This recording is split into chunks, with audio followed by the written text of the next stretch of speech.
Formation of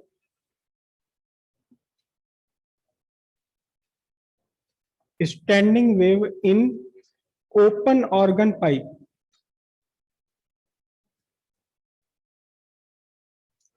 open organ pipe है।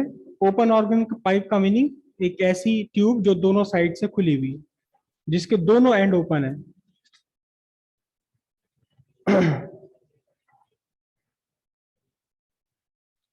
ये आपका ओपन ऑर्गन पाइप, और इस ओपन ऑर्गन पाइप की लेंथ है कैपिटल एल। तो एक सिरा इसका जहां से स्टार्ट कर रहे हैं आप, ये x इक्वल 0 होगा, और दूसरे सिरे तक लेंथ कितनी होगी, l हो जाएगी। यहां से आपने एक वेव इसमें एंटर कराई, ये आपकी इंसिडेंट वेव हो गई। मैं नेगेटिव एक्स एक्सिस पर ले रहा हूं। तो आपकी equation of wave, equation of incident wave, equation of incident wave आपकी बनी y1 equals a sine 2 pi by lambda vt plus x। क्यों? क्योंकि ये निगेटिव एक्सिस के अलोंग चल रही है। कहां चल रही है? Along negative x axis. ठीक है, यही वेव ओपन एंड से रिफ्लेक्ट हुई, ये ओपन एंड से रिफ्लेक्ट हुई और पॉजिटिव एक्स एक्सिस के अलोंग चलने लगी।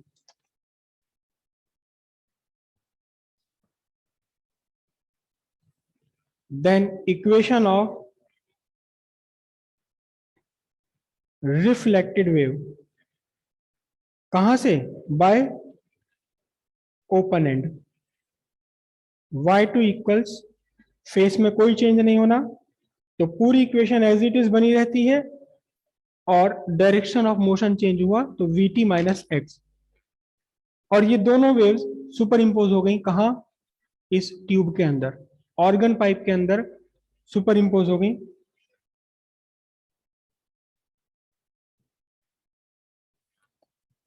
बाय द प्रिंसिपल ऑफ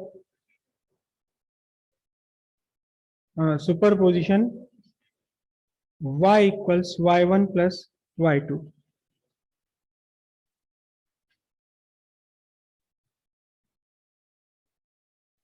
अब आज ये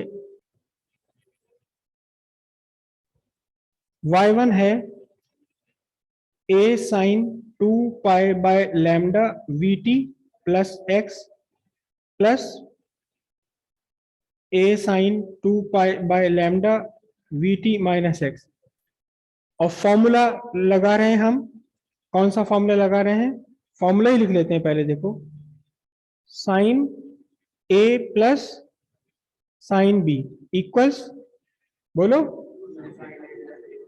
2 sine a plus b by 2 cos a minus b by 2। ये मैथमेटिक्स का फॉर्मूला। हालांकि जब भी हम फॉर्मूला यूज करते हैं फिजिक्स में, कोई मैथमेटिक्स इक्वेशन, मैथमेटिकल आइडेंटिटी जब हम फिजिक्स में यूज करते हैं तब हम उसे मेंशन नहीं करते बिल्कुल। ये फॉर्मूला आपको मेंशन नहीं करना, सीधे सीधे अप्लाई कर देना है। ठीक है, तो y इक्वल्स a तो कॉमन ले लिया दोनों में से, अब आया 2 sine a plus b by 2। ये पूरा का पूरा a है और ये पूरा का पूरा b है, तो बना 2 pi by lambda vt plus x plus 2 pi by lambda vt minus x whole divided by 2। ध्यान दीजिएगा कि ये जो 2 है ये सिर्फ और सिर्फ साइन के आर्गुमेंट के लिए है, पूरे के अपॉन में नहीं है 2। ये आप में से कई ने इसे कल पूरे में लगा रखा था।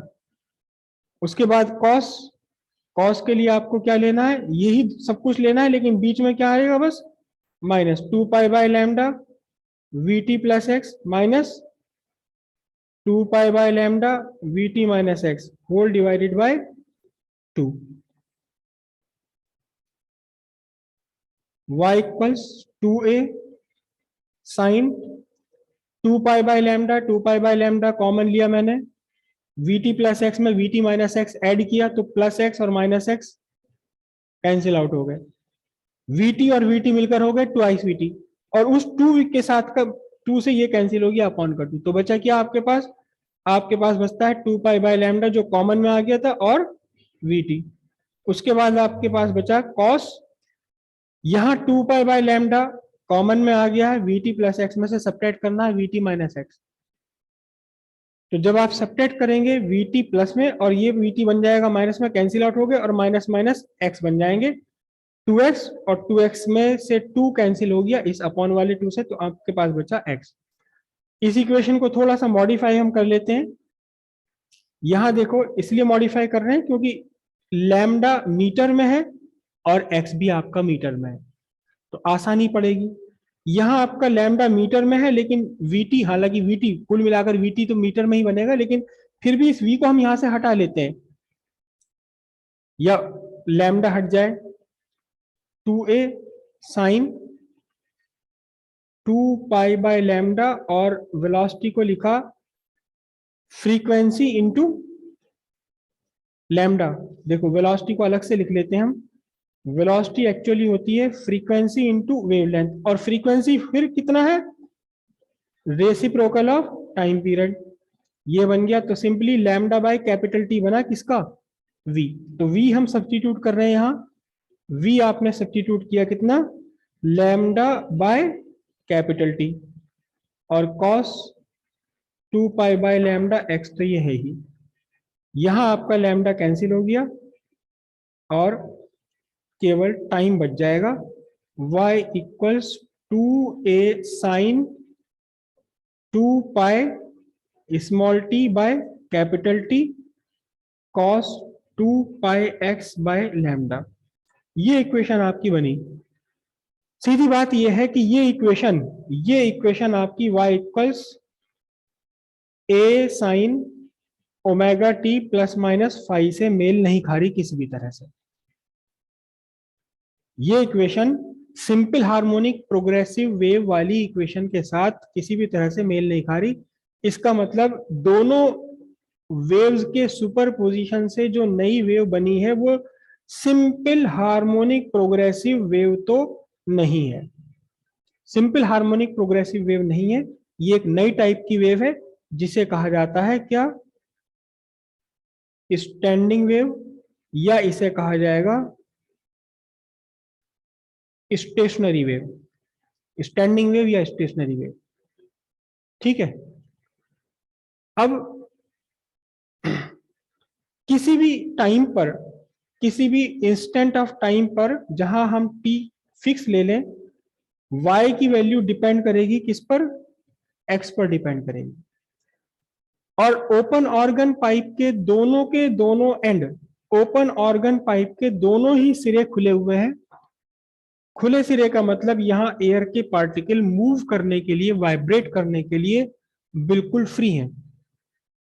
और क्योंकि यहां एयर पार्टिकल वाइब्रेट करने के लिए फ्री हैं, that's why only and only anti node is formed at the open and. दोनों ही एंड्स पर क्या बनेगा, एंटी नोड बनेगा। ठीक है,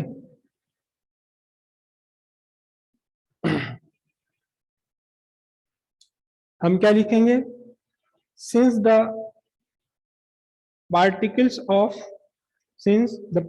of air are free to vibrate at open end, hence antinode is formed at both the ends। दोनों he ends पर antinode बनेंगे। ठीक है, x इक्वल 0 पर, यहां x इक्वल 0 पर एंटीनोड का बनना तो हम यहां से आराम से डिस्कस कर सकते हैं कि x की वैल्यू 0 होगी, इस cos पूरे की वैल्यू कितनी हो जाएगी, 1 हो जाएगी, और फिर y की वैल्यू मैक्सिमम आएगी जो भी आनी है, it will be decided by this factor 2 pi t/t, जो भी आना है। लेकिन यहां दूसरे साइड पर, दूसरे एंड पर भी आपका एंटीनोड ही बने, तो फिर x इक्वल एल के लिए, x इक्वल एल के लिए भी y की वैल्यू क्या होनी चाहिए, मैक्सिमम होनी चाहिए। ठीक, for formation of antinode at x equal L.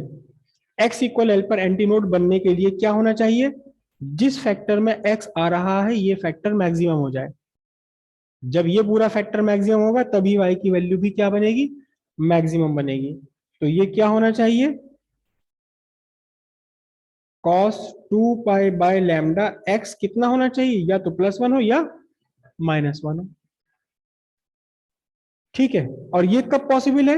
ये तब पॉसिबल है जब आपका 2 पाई बाय लैम्डा एक्स यानी कि cos का आर्ग्यूमेंट आपका कितना हो?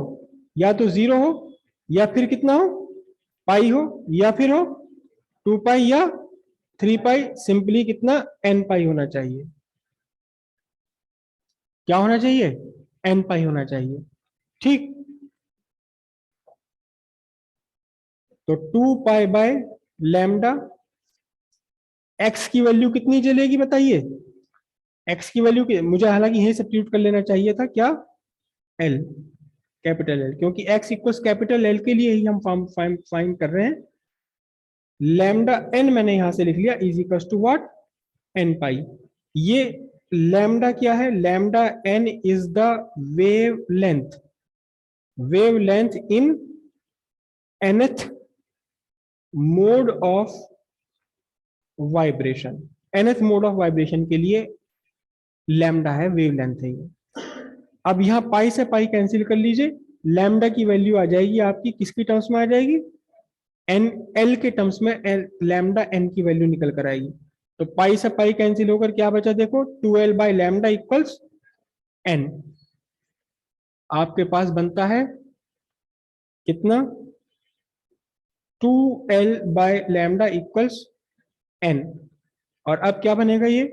यहां से आप सब्स्टिट्यूट करें, lambda n is equal to क्या बन जाता है? 2l bye N. ठीक है।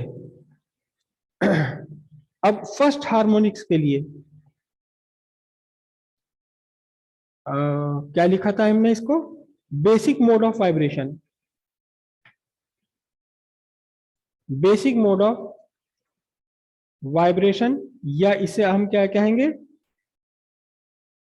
फर्स्ट मोड ऑफ वाइब्रेशन, या कहेंगे प्रिंसिपल मोड ऑफ वाइब्रेशन। के लिए n की वैल्यू कितनी? 1। तो फिर लैम्डा 1 कितना बना? लैम्डा 1 बना आपका 2l। हाँ, लैम्डा 1 2l। और फ्रीक्वेंसी, फ्रीक्वेंसी कितनी बनेगी? Frequency of,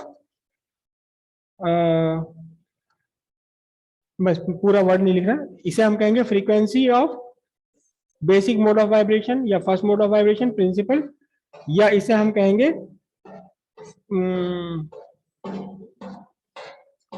fundamental, fundamental tone. एक वर्ड और इसके लिए यूज किया जा सकता है, फंडामेंटल नोट। फंडामेंटल नोट या फंडामेंटल टोन या फंडामेंटल फ्रीक्वेंसी। एक्चुअली ऐसा होता है कि क्वेश्चन में अलग अलग वर्ड्स यूज कर दिए जाते हैं सेम फिजिकल क्वांटिटी के लिए, तो वो आपको ध्यान होना चाहिए। फंडामेंटल फ्रीक्वेंसी न्यू वन, तो न्यू वन कितना होगा? Nu one is equal to velocity of wave, जो भी वेलोसिटी चल रही है डिवाइडेड बाय वेवलेंथ, जो भी वेवलेंथ है। कितनी है wavelength in terms of l? It is 2l। तो nu one is equal to कितना हुआ आपका? v by 2l hertz. और जो आपकी वेवलेंथ आएगी किस में आएगी? ये वेवलेंथ मीटर में आएगी। ठीक है, अब कैसे बनेगा ये? कैसे बनेगा? वाइब्रेशन किस टाइप से होंगे? ये आपका organ pipe open at both and. Length इसकी कितनी है पाइप की? कैपिटल एल है, करेक्ट। दोनों ही एंड पर, दोनों ही खुले हुए सिरों पर बनने हैं क्या? एंटीनोड। यहां भी आपका एंटीनोड ही बनना है और इधर भी एंटीनोड ही बनना है। तो सिंपल सी बात है, एक ही गुंजाइश रह गई, बीच में क्या बने? एक नोड बन जाए। और अब कंडीशन क्या बनी इसके लिए? अब आपकी कंडीशन ये बनी,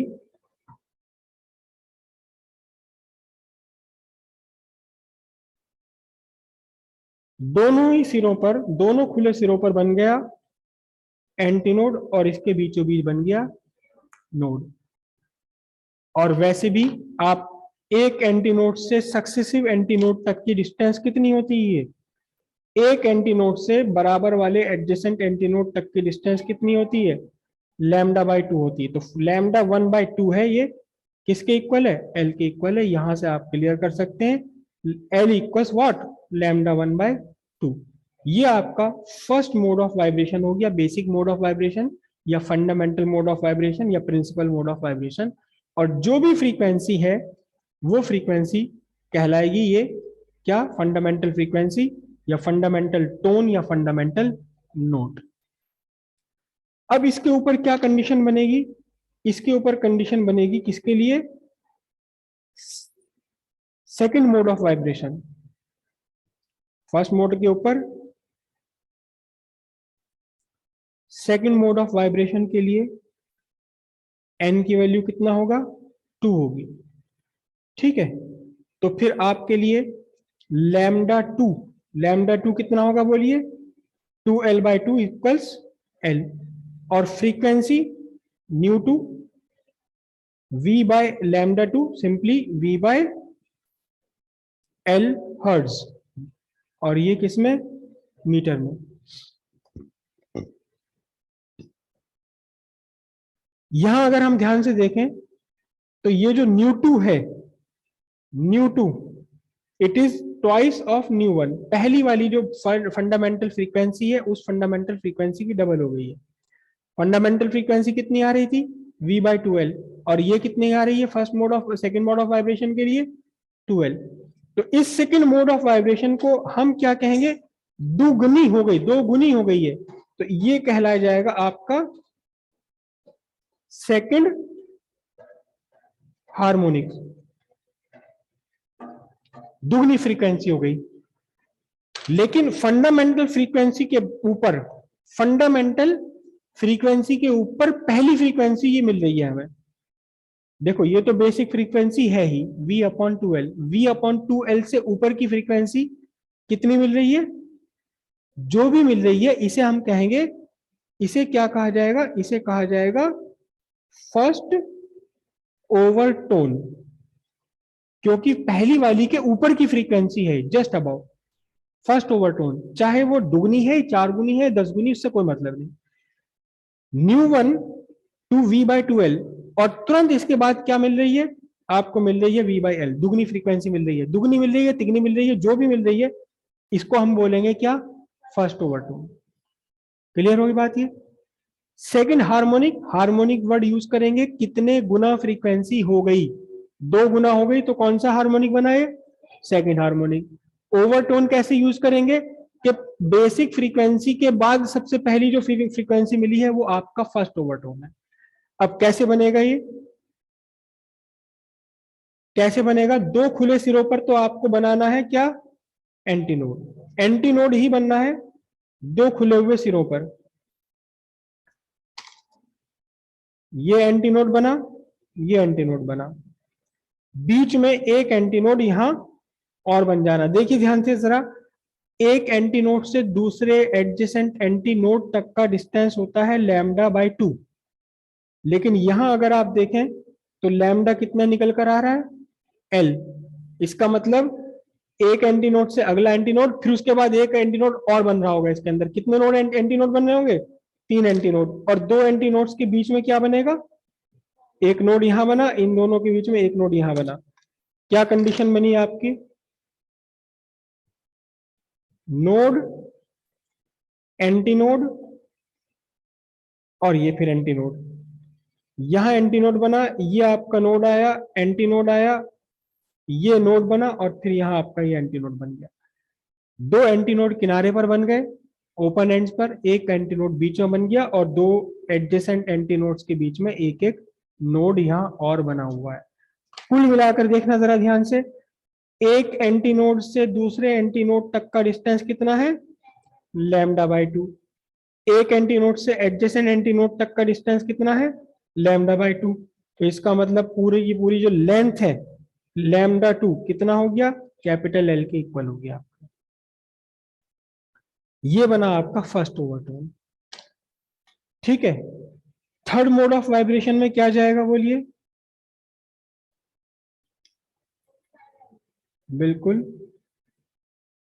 थर्ड मोड ऑफ वाइब्रेशन के लिए आपको n की वैल्यू कितनी लेनी है, यहाँ n3 लेना है।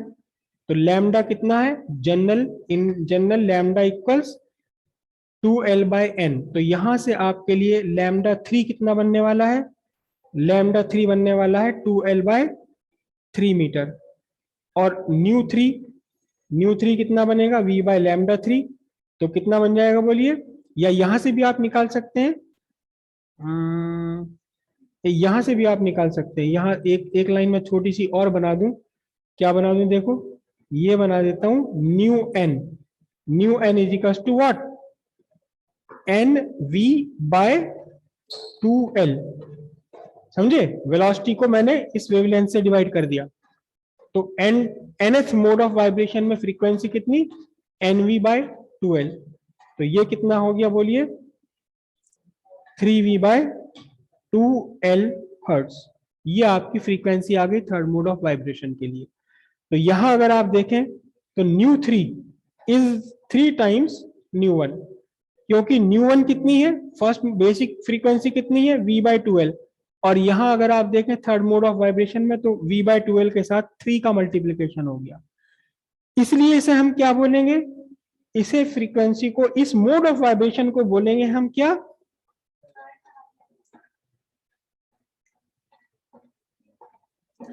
Third harmonic.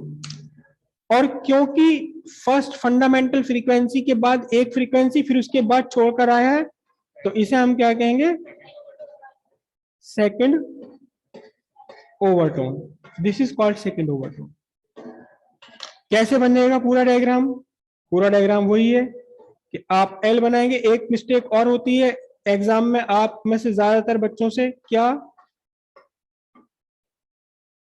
कि जितनी लेंथ आपने पहले बार रखी है, दूसरी बार की लेंथ उससे बदल गई, तीसरी बार की लेंथ फिर बदल गई। तो हर बार आपको टोटल लेंथ ये सेम बनानी है, क्योंकि एक ही ओपन, एक ही ऑर्गन पाइप के लिए काम कर रहे हैं आप। ठीक है, तो दो सिरों पर तो एंटी नोड बनने ही बनने हैं। सेकंड मोड ऑफ वाइब्रेशन में एक एंटी नोड बना था अंदर, इस बार कितने एंटी नोड बनेंगे, 2 एंटी नोड बन जाएंगे ट्यूब के अंदर।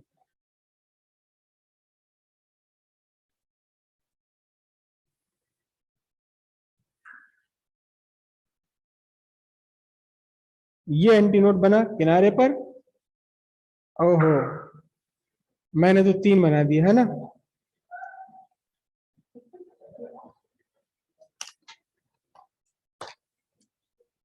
चलिए आप दोबारा बनाना, ये मैंने कौन सा बना दिया, ये फोर्थ मोड ऑफ वाइब्रेशन बना दिया। ठीक है, तो आप 2 एंटी नोड बनाना इनके बीच में।